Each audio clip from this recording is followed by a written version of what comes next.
Nelson, réveille-toi, j'ai entendu du bruit. Hein? Qu'est-ce qu'il y a, Rachel? Enfin, qu'est-ce qui se passe? Ça vient de la salle de séjour, j'ai entendu du bruit. C'est peut-être un voleur. Un voleur? Article 245, 5 ans de prison. Oh, mais Nelson, réveille-toi, je t'en prie. On cambriole la maison. Cambrioleur? Oh, tu vas tout de même pas y aller. Il pourrait te tuer. Appelle la police. Mais je suis de la police. Oh, je veux parler de la vraie police. Mais Rachel, c'est pas parce que je reste assis toute la journée au bureau à taper des rapports que je suis incapable de mettre la main au collet d'un cambrioleur. Ce n'est pas ce que je voulais dire, Nelson. La seule raison pour laquelle ils sont sur le terrain et moi dans un bureau, c'est qu'ils ne savent pas se servir d'une machine. Où est mon revolver? Il est dans la commode, le tiroir du haut. À côté de tes chaussettes. Oui. Oh, Nelson, je t'en prie, laisse-moi appeler la police. Bon, vas-y, préviens-les, puisque tu y tiens tellement, dis-leur d'envoyer 2 inspecteurs. Et pendant ce temps-là, je vais la voir par surprise. Avec un chausse-pied? À côté des chaussettes, tu m'as dit, hein? On ne fait pas d'imprudence, Nelson. Ne t'en fais pas. Je sais m'en servir. Oh, seulement voilà, il y a tellement longtemps. Voilà les photos de Clyde Beausourire qu'on vient de nous envoyer du Canada.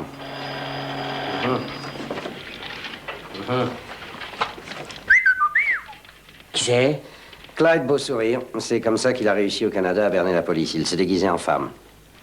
Bon, ça. Il y en a qui ont de la chance. Lenny, ce type est un assassin. Il vient de s'évader d'un pénitencier au Canada et on l'a signalé par ici. Il est vraiment charmant.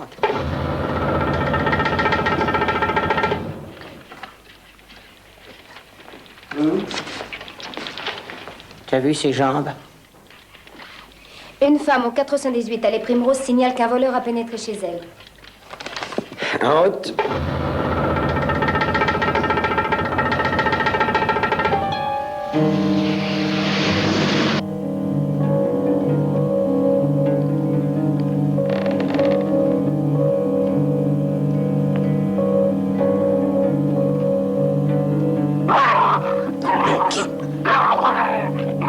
Tu me lâcher.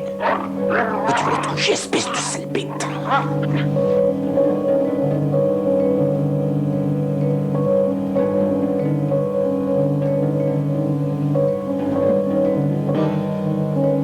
Ça va. Sors de là et ne fais pas de blagues. Les mains en l'air. Oui. Qu'est-ce que j'ai dit? Les mains en l'air. Plus haut que ça. Ne bouge pas.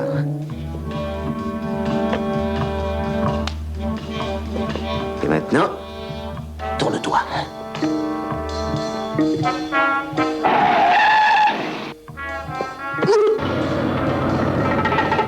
Regarde. Allons-y. Allez, ouvrez.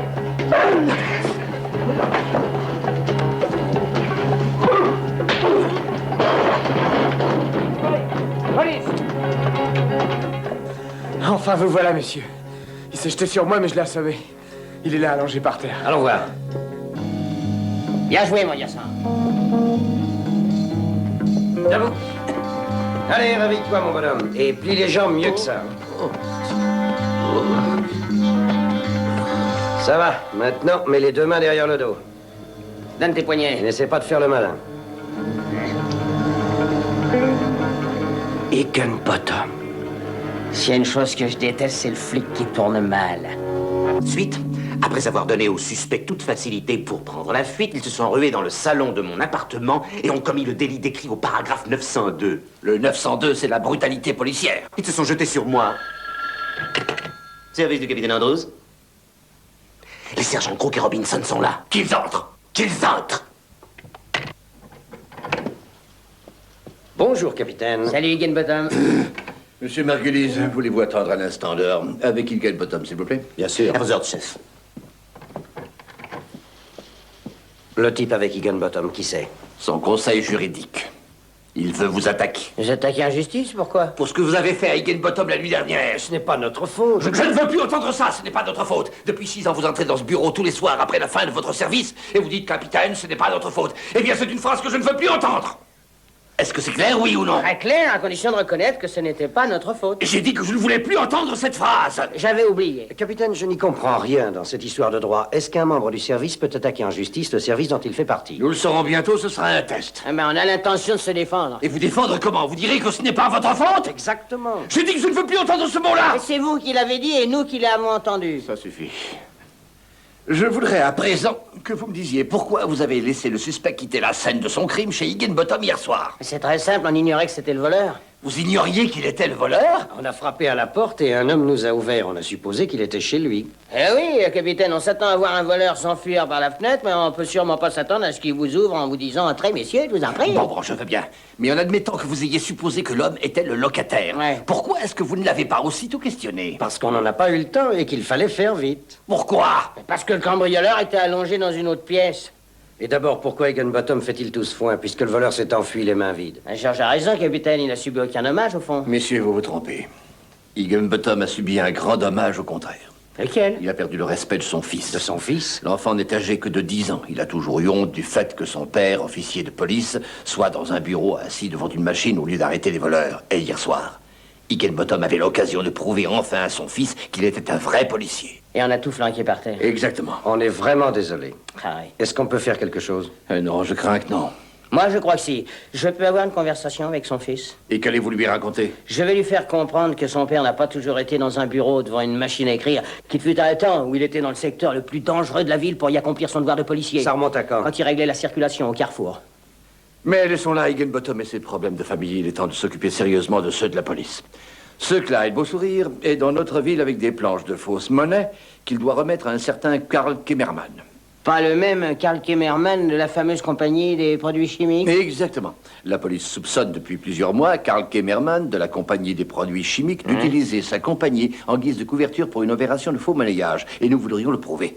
Il faut placer sous surveillance permanente les aéroports, les gares routières et les gares de chemin de fer. Pas le métro. Il faut m'amener ici Clyde Beausourire avec les planches avant qu'il ait le temps de les remettre à Kemerman. Si vous n'y voyez pas l'inconvénient, chef, je me chargerai de la gare MacArthur avec Georges. D'accord, au travail. Non, je ne veux pas qu'il me fasse d'excuses. Je demande à ce qu'il soit traduit en justice et condamné. Il a pris ça du mauvais côté, j'ai entendu ce qu'il a dit. Oui, c'est pour ça que j'ai demandé au chef de nous envoyer à la gare MacArthur. Qu'est-ce que la gare MacArthur vient faire là-dedans? Mais pour y aller, il faut passer devant chez Higginbottom. Tu m'y déposeras et je te rejoindrai à la gare un peu plus tard. Et qu'est-ce que tu veux aller faire chez lui? Je veux dire 2 mots à son fils. Roger va venir tout de suite. Je vous remercie, madame Higginbottom. C'est Roger qui l'a fait lui-même? Oh, Roger ne saurait pas. C'est son père qui l'a fait de ses mains et tout seul. Et il continue de le perfectionner. Non, ça doit sûrement demander une sacrée patience. Oui, et la seule chose pour laquelle son fils lui a été reconnaissant hier soir, c'est qu'en luttant avec le voleur, il ne lui ait pas cassé son joujou. Jour. Ah, te voilà. Voici le sergent détective Crook, le collègue du détective Robinson qui travaille avec ton père au 33e secteur. Ah, monsieur. Bonjour, Roger. Oh, je vous connais bien, tous les deux. Mon père, il parle souvent de vous quand il rentre. Ah oui? Et qu'est-ce qu'il dit? Eh ben, j'en sais rien. Maman, elle m'envoie chaque fois dans ma chambre. Mais cette fois, c'est moi qui vais dans ma chambre, mon chéri. Je crois que vous préférez que je vous laisse seule avec lui. Assieds-toi, Roger, je voudrais te parler. À quel sujet? Au sujet de ton père. Sujet de mon père. Mais et au sujet également de ce qui s'est passé hier soir. Croyez que c'est utile? Écoute, Roger, je ne sais pas ce que tu as entendu dire ou bien ce que tu penses, mais ton père a donné hier soir ce qu'on appelle une preuve de bravoure. C'est vrai, ça? Oui, bien sûr que c'est vrai. Combien d'enfants connais-tu dont le père se serait levé pour essayer d'arrêter un dangereux cambrioleur en pleine nuit et sans l'aide de personne? Le voleur n'était pas armé. Mon père l'était, mais pas le voleur. Oui, mais ton père ne le savait pas et il s'est quand même levé pour l'arrêter. Et c'est vrai, il l'ignorait. Tu vois? Alors mon père a fait preuve de courage? D'un grand courage. Et je vais te dire autre chose. La raison pour laquelle ton père est dans un bureau au lieu d'être sur le terrain avec les autres policiers, c'est parce qu'il occupe un poste qui est beaucoup trop important. Vrai? Bien sûr, n'importe lequel d'entre nous peut être remplacé très facilement, mais ton père, c'est bien trop important. On lui confie des tâches plus diverses. Au 33e secteur, par exemple, c'est lui qui met au propre les rapports de police et qui réceptionne et réexpédie le courrier et prend les noms, les adresses des correspondants qui appellent le capitaine. Enfin, à mon avis, c'est probablement le poste le plus important, après le chef. Oh, je savais pas, moi.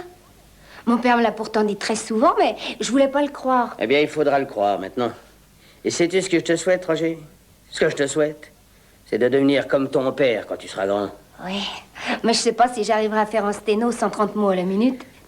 Eh bien, je vais te laisser, je suis sur une enquête. Sur quelle enquête? Ah, on n'a pas le droit de parler d'une affaire en cours, mais je peux te dire quand même que je vais à la gare arrêter un suspect. Oh, c'est chouette. Oh, je voudrais que mon père puisse faire l'enquête avec vous. Oh, c'est une affaire, tout ce qu'il y a d'insignifiante. Elle n'est pas suffisamment importante pour que ton père la prenne en main. Vous voulez dire que si une grosse affaire arrivait dans son secteur, mon père serait chargé de s'en occuper? Dans la minute. Oh, bon sang. Ce que je voudrais que ça vienne vite. Ça leur montrerait à mes camarades de collège. Écoute, Roger, ce n'est pas parce que ton père n'est pas dans le service actif. Ce n'est pas une raison pour avoir honte de lui. C'est pas que j'ai honte, mais j'aimerais qu'il soit un policier comme les autres. Eh bien, non, je m'en vais. Hein. Alors, tu m'accompagnes jusqu'à la porte? Et alors, n'oublie pas ce que je t'ai dit. Ton père est un homme de valeur et très gentil. Je lui dirai que vous avez dit ça. J'aimerais autant pas. Oh, pourquoi? Je sais pas, une idée comme ça.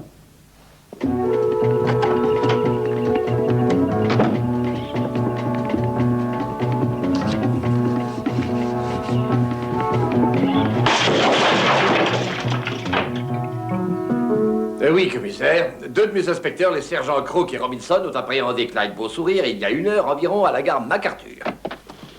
Excusez-moi, chef, Crook et Robinson sont là avec leurs prisonniers. Je vous rappelle plus tard, commissaire. Voilà votre homme, chef. Et voilà les 2 planches. Bien joué, Crook. Où est Robinson? Dans la salle de garde en train de faire son rapport. Asseyez-vous, Clyde. Permettez. Votre travesti est très réussi. Je dois reconnaître qu'il est tout à fait convaincant. Vous devriez passer de ce côté et regarder ses jambes, c'est encore plus convaincant. Comment l'avez-vous repéré? Moi, à votre place, il est probable que je l'aurais laissé filer sans faire attention. Moi aussi, mais il a commis une grosse erreur quand il est passé devant nous. Quelle erreur? Il a été vers les toilettes, messieurs. Eh bien, Clyde, qu'avez-vous à nous dire? Nous vous écoutons. Ça vous fait rien que j'allume une cigarette? Je vous en prie.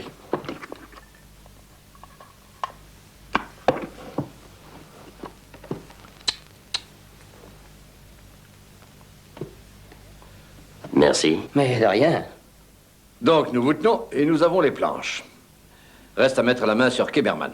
Si vous coopérez avec la police, elle se montrera indulgente. Compris.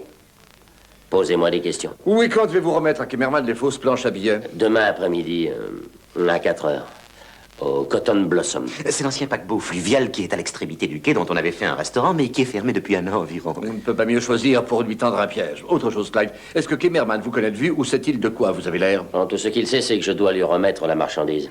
Et que je serai déguisé en femme. Higginbottom, amenez-le et faites venir Robinson. Suivez-moi, je vous prie. Bah, dites donc, quelle jambe. En voilà assez, Crook. Quoi, c'est pas ma faute si j'aime les belles jambes. Vous voulez me voir, chef? Oui, mais asseyez-vous. Nous allons mettre les détails au point. Allons-y. Clyde Beausourire est censé livrer demain à 4 heures les planches à billets à ce Karl Kemerman à l'ancien restaurant au Cotton Blossom. Vous allez surveiller l'endroit. Et toutes les voitures auront l'ordre de se tenir à votre disposition au moment propice. Qui sera chargé de livrer les planches? Le fait que Karl Kemerman ne connaisse pas Clyde Beausourire est en notre faveur. Par conséquent, une auxiliaire de police fera notre affaire. Ouh, ça marche pas. Pourquoi ça? Parce qu'aucune de nos auxiliaires de police a d'aussi jolies jambes que Clyde. Ça va tourner à l'obsession. Et c'est très dangereux, capitaine. Kemerman s'attend à voir un homme déguisé en femme leur livrer la marchandise, pas une vraie femme. Et il verra sûrement la différence. À quoi donc? Bah, à ses jambes. Vous avez une suggestion, Georges? Il n'y a qu'à prendre quelqu'un sur place, lui faire passer le costume de Clyde et l'envoyer demain livrer les planches. Oui, ce sera peut-être pas mal. Vous voyez quelqu'un qui pourrait jouer ce rôle? Justement, je connais quelqu'un. Son nom? Sergent Higginbottom. Higginbottom? Higginbottom. Higginbottom.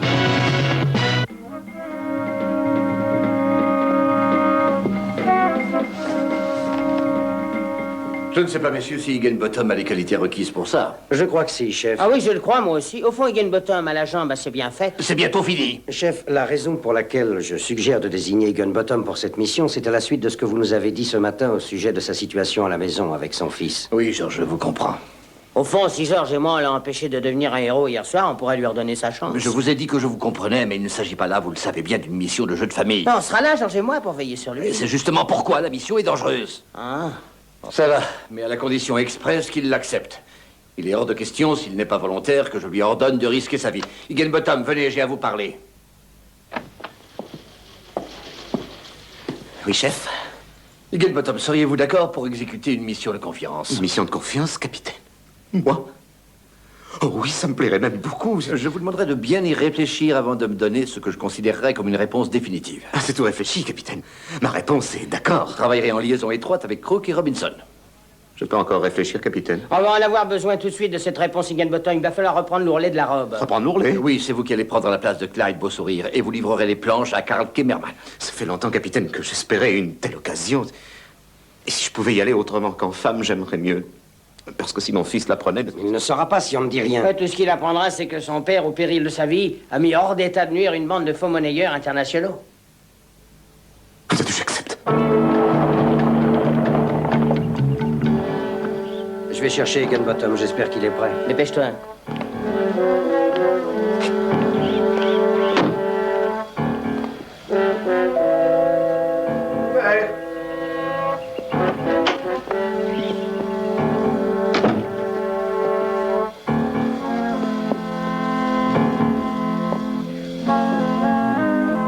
Comment vous me trouvez? Étonnant, je dirais même extraordinaire. Jamais je ne vous aurais reconnu.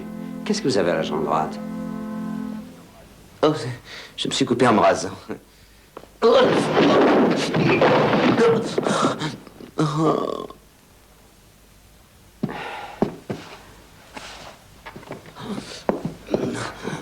Rien de cassé, ça va?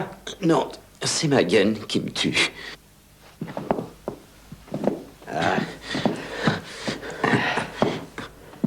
Et pourquoi est-ce que vous avez mis une gaine? Vous n'aviez qu'à mettre appentis. Aujourd'hui, les femmes ne portent que ça. J'ai voulu en mettre un, j'en ai même essayé 3, mais je les ai éclatés un par un. Quand ma femme va rentrer, elle va me passer un savon. Où est votre femme? Je l'ai envoyé avec mon fils chez ma mère pour passer la journée. Je voudrais tout de même pas qu'il me voie dans cette tenue-là. Pourquoi pas? Je vous trouve très bien. Oh, je vais me trouver mal. Et une goutte de cognac? Non.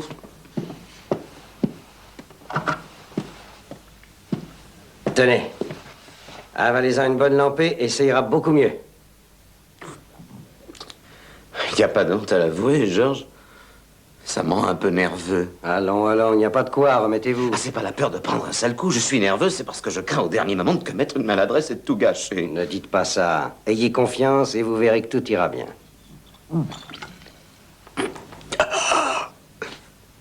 Vous avez raison. Ça ira. Oh, j'ai oublié ma perruque.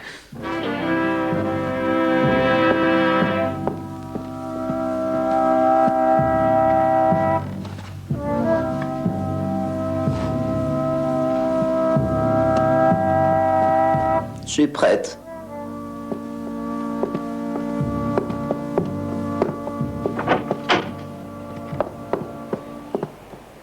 Ah, j'ai oublié mon sac.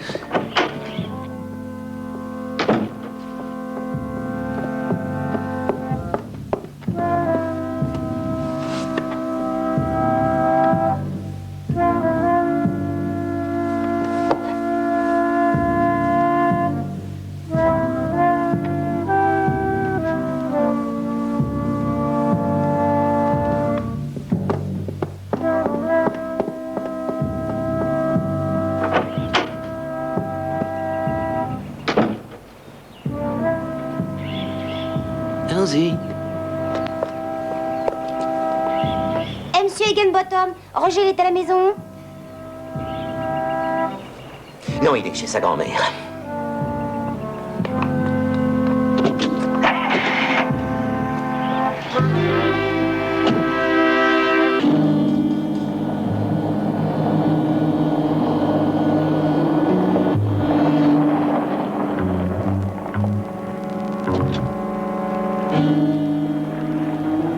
Rappelez-vous bien, vous avez rendez-vous avec Kimmerman à la hauteur du second pont. Georges et moi, on va faire le tour du bateau et monter sur le pont par derrière. Notez. Est-ce que ça va? Ça va, oui. C'est sûr? Positivement. Et pourtant, vous avez oublié les planches, Higginbottom. Oh. Mais qu'est-ce que je vous disais? J'ai oublié le plus important, les 2 planches habillées. Oh non, plus j'y pense et plus j'ai peur de faire une bêtise et de tout gâcher au dernier moment. Ça ira très bien, ayez confiance. Alors maintenant, allez-y, on vous donne 2 minutes d'avance. Bonne chance. Merci.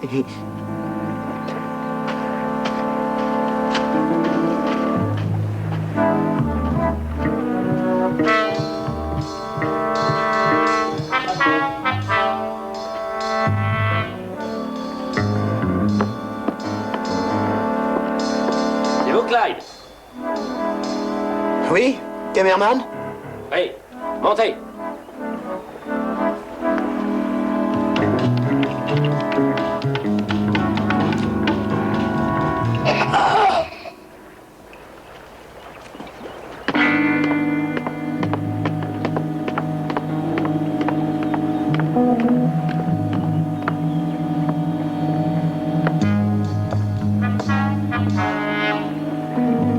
Merman?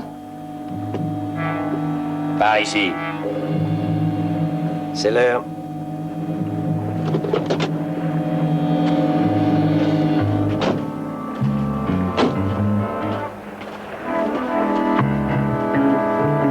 Qu'est-ce que tu en dis, Georges? J'en dis qu'on va essayer de grimper par la roue à aube.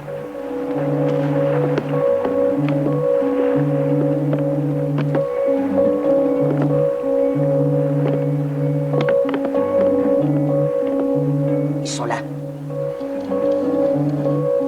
Vous tenez à les voir. Il faut que je m'en assure.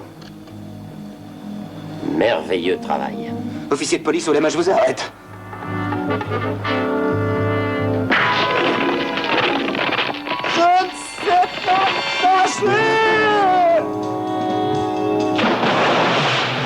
Oh les mains! Police!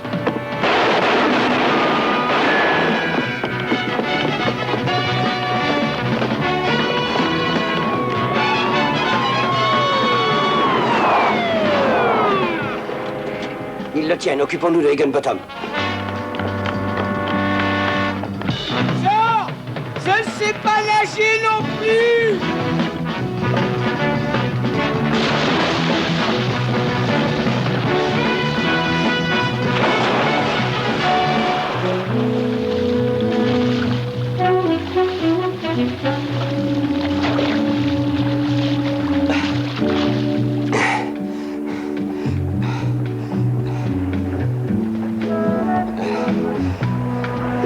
On a perdu Higginbottom. Coucou, vous voulez boire un coup?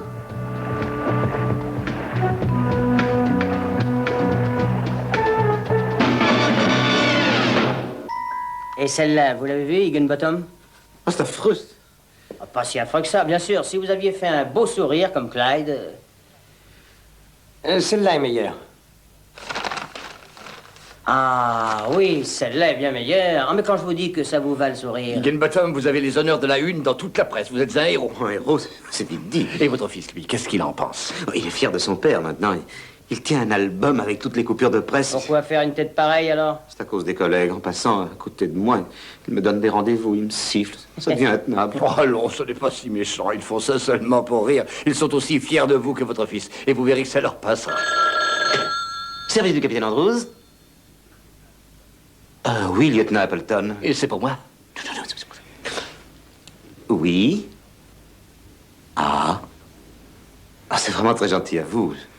Il faut que j'y réfléchisse. Bon, non, je n'ai pas dit que je ne voulais pas, mais avant de vous dire que je suis d'accord, j'ai besoin d'y réfléchir. Non, c'était lieutenant. Qu'est-ce qu'il a dit? C'est lui qui doit monter la revue annuelle de la police. Il veut que j'en fasse partie. En fait, il veut me donner le premier rôle. Ah bah ça serait formidable, Higginbottom. Qu'est-ce qu'ils vont donner cette année? La belle de Cadix. Je l'ai toujours dit, votre avenir est dans le travesti.